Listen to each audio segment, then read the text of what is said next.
இந்தம்மா ஏய் என்கிற அதட்டலான வசனத்தின் மூலம் தமிழ் சின்னத்திரை உலகில் தனி ஆவர்த்தனம் செய்து வந்த நடிகர் மாரிமுத்து மறைந்து நேற்றோடு ஓராண்டு நிறைவு பெற்றது. அவரின் ஓராண்டு நினைவையொட்டி சமூக வலைதளங்கள் முழுவதும் அவரின் புகைப்படங்களே ஆக்கிரமித்திருந்தன. இந்த நிலையில் நாமும் அவரின் கலைப்பயணம் குறித்து சிறிது நினைவு கூர்வோம். தேனி மாவட்டம் ஆண்டிப்பட்டி தாலுகா வருசநாடு அருகே சிங்கராஜபுரம் பேரூராட்சிக்கு உட்பட்ட பசுமலை தேரி கிராமத்தை சேர்ந்தவர் ஜி மாரிமுத்து.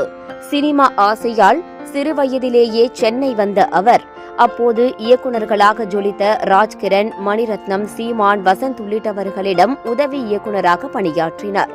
நீண்ட காலம் உதவி இயக்குநராக பணியாற்றிய மாரிமுத்து 2008ஆம் ஆண்டு பிரசன்னாவை வைத்து கண்ணும் கண்ணும் படத்தை இயக்கினார்.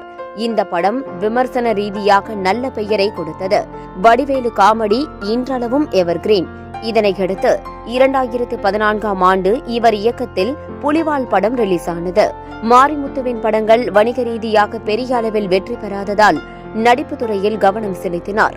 100க்கும் மேற்பட்ட திரைப்படங்களில் குணச்சித்திர வேடங்களில் நடித்துள்ளார்.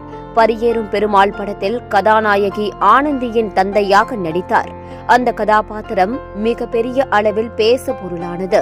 குறிப்பாக கிளைமாக்ஸில் வரும் காட்சி வெகுவாக பாராட்டப்பட்டது.